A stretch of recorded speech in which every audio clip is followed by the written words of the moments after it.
right, we are World Archives, otherwise known as Newspaper Archive.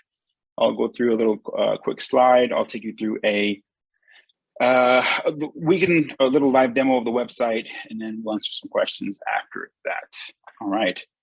So a brief history. We were founded in 1997, being the first newspaper archive platform to go live and get on one of the websites. And since then, we have been growing, thankfully, to a lot of our patrons who have engaged with us, a lot of our partners who have made us a part of their daily activities and whatnot. A few of the products and services that we offer access to our newspaper archive database. We can create and digitize microfilm, and we will roll out soon here duplication and subscriptions to our microfilm. Now, with your Access subscription, we do offer just tons of content, over 15,000 newspapers, billions of photos and articles, just a ton of digitized pages, names, so you can go ahead and do a search if you'd like. A lot of our content is rather unique. We do specialize in small town newspapers, but we do have a lot of the large city newspapers as well. We are in 48 countries and in all 50 states, and our history ranges well over 400 years, from 1607 to current. And we try and upload and update 1 to 2 million pages monthly, just so we can stay relevant, get more history out to a lot of these libraries as patrons or students, for example. With our microfilm, it is the gold standard for long-term preservation. It offers a phenomenal shelf life, and it's very easy to convert to digital images. We can create microfilm based on your current newspapers that you have in-house. You can send them to us. We can digitize them for you, put them on microfilm. We can recycle them for you. We can house them for you or return them back. And we can digitize an existing microfilm collection that you may have. I'll take you through a quick demo here of our website. Here we go. So this is our splash page. This would be white labeled. So, welcome to Newspaper Archive, provided for you by the name of your institution. And as you can see here, you can start searching right away. We have a name, keyword, we have titles that you can search. You can browse by location, you can browse by date, by publication. You can hit a couple of the tabs up here. You can browse by location, for example, where you can narrow it down from countries if you have a World Access subscription. Down by state, first name, last name. You can have specific keywords that you set in there. You can browse by date, if that's something that you're looking for. If I want to go way back, I can hit on this link here, and it takes me to some of the earlier newspapers, which are very interesting to read, I've come to find. We have an advanced search feature as well, where you can do first name, last name. You can do keywords, which is all the craze with a lot of the students these days. Narrow it down by location as well. But my favorite is right up here. I'll take you to our publications tab. And in our publications tab, if you hover over any of the states, I'll choose Wisconsin here, for example, it'll tell you right there, we have 829 publications, our oldest being 1818. So we span over 169 years of just history in our database that you can have access to. And then it gives us the name of the newspaper, for example, the city it's based out of, the years we have available, how many issues within those years, and when it was last updated. So if I go to the Racine Journal-Times, for example, I can click on this guy, pull up one of the thumbnails, and boom, you've got the paper. Very easy to navigate, very user-friendly website. We've had a lot of hours put into this just to make it almost perfect.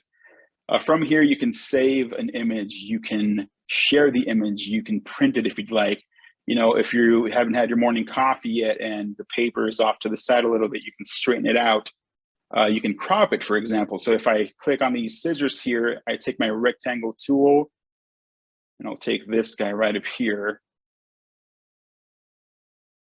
stretch it out some. And now At this point, I can clip this out, a brief little description, tag it to whoever I'd like to tag it to, and then I can send it out. I can print it if I'd like. Or if you're feeling a little adventurous, you crack open a K-cup, maybe drop some herbal tea in some water, and peruse the newspaper. Just go page to page. You can kind of read what was happening back in 1953 in Racine here, and a lot of people love the idea that you can go to these old comics and maybe have a laugh or two. All right, I'm going to go back to the another thing. We have a support tab, something that I'm proud of. If you have any questions or something is not right, maybe you found an error in one of the papers, or just doesn't look that right, you can always reach out to us. We have a great customer success team that is always standing by. We love having first call resolution. So when you call in, you get a live person. You email, you get a quick response. No holdups on our end. All right, back to my slideshow here. With every Access subscription, you do get to customize your content, and we base it off budget. We work with budgets big and small, and we also base it off your institutional needs too. Again, our world-class platform, a robust search option. You can download, print, save, and all these image clippings. And again, you can tag or organize your findings and send those out if you'd like, or share them with friends and family. And again, extensive help center. I cannot speak more for our team. We love the fact that if there is an issue, we are on it and we are getting you the solution right then and there. We offer marketing materials to encourage our patron engagement, and that comes in the form of digital banners. We do bookmarks. We offer some posters as well. And again, that dedicated client success manager as well.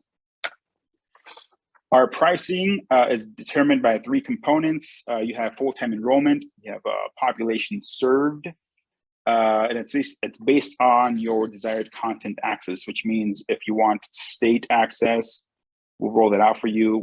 If you want our US collection, we can roll that out for you as well. Or we have our world collection as well. And we do offer remote access. So, with the way things are going, you can access all this information from home. You can offer your patrons library card access by setting up we actually set all that up for you. We just ask that you send it to us. We have a great back office team that gets everything squared away and has you up and running. For microfilm and digitization projects, and we also offer API data mining solutions. An estimate can be provided just based on the scope of the project. So there's, if you have any questions, you can send us the information. And what we do is, we have a list that we go through, just a few questions, and then you send us some samples, and we base the estimate off of that. So all we would need, if anyone's interested, is just your population served or your full-time enrollment, your budget target, what you can and can't work with, a timeline of how quickly you'd like to get everything set up. If you could walk us through your decision-making process so we can maybe offer some of our solutions. And I can, at that point, provide you an estimate. We do offer a free 30-day trial as well. So if anyone is interested in kind of seeing how things go, please feel free to reach out to me. And this is the part where we have, I can answer any questions if you have any. But while we're doing that, I will put this up here so you guys can see a quick PDF of my contact info and little highlights of what I just talked about. And again, thank you so much for your time. Thank you for having me. Again, my name is Finch. My company is World Archives or newspaperarchive.com. And yeah, let me know if you have any questions. If not, Jeff, thank you so much for sharing your time with me. I unmuted myself just in time to cough. Sorry about that. Thank you, Finch. We've got a little bit of time before our next presenter. I thought in looking at our attendees today, it looks like we've got some academic libraries represented here, as well as public libraries. Do you, I think that the newspaper archive works a lot with public libraries. Do you also have clients in the college or university library sectors as well? We absolutely do. So we work closely with a lot of public libraries. I believe in WiLS, we have 6 public libraries that we currently work with, and a couple of universities as well. So we try and hit up as many schools as we can, as many public libraries as possible. Our job, again, is to get that history out there and give all of your institutional patrons access to it, and students as well. It's a great website. We pride ourselves in having a lot of this content, especially in Wisconsin. We have it's one of our top states with just a ton of content, and our job is to get out here and try and spread it. That's great. We did have one question come into chat, and I don't, maybe this is something you can answer. The question is, how does this resource compare to newspaper.com? Is that a resource that you're familiar with? What would you say? I am. So we are familiar with newspaper.com. A lot of it varies in, we do have a price difference and content as well. So sometimes we have more content than a lot of our competitors. Sometimes we don't. But when it comes to price, we try and beat everyone out as best as we can, just based on the information that maybe a school or a library is looking for. Can I jump in too? This is Hope. Oh, Hope is my boss, by the way. She's on here, yeah. Yeah, so I did see Raquel's question, which is a great question. So newspapers.com is actually owned by Ancestry. So we do have some overlap, but they do focus on large city newspapers or big city newspapers, where we're focused on small towns. So there's a lot more information about individuals. We do have some overlap, but there's a lot of content that we do have that they don't. Additionally, because it's more focused on a personal experience, there's no reporting available for institutions. So you wouldn't be able to go in and see what your patrons are looking at or what your usage model is to make sure that you're getting the best out of your subscription. So Finch didn't show the information, but if you want to do individual demos, if you'd like to go through a deeper dive into the website, he can also show you some of the reporting that we do have available for our institutions, which would help you make decisions on whether or not it's the best solution for your institution. That's great, thank you. I have seen another question come into our Q&A module here, and this is from Tom, who's from University of Wisconsin in Stevens Point. And he asks, is this the same resource that many UWs have for their Wisconsin collection, and that used to be in Badger Link as well? Does that ring a bell with you, Finch or Hope? Is Badger Link is sort of the statewide, it's managed by the state library here, the Department of Public Instruction. It's sort of like a statewide access to some resources. I'm not sure, I don't think this is the same thing that's in there, but I was wondering if that might be related to that.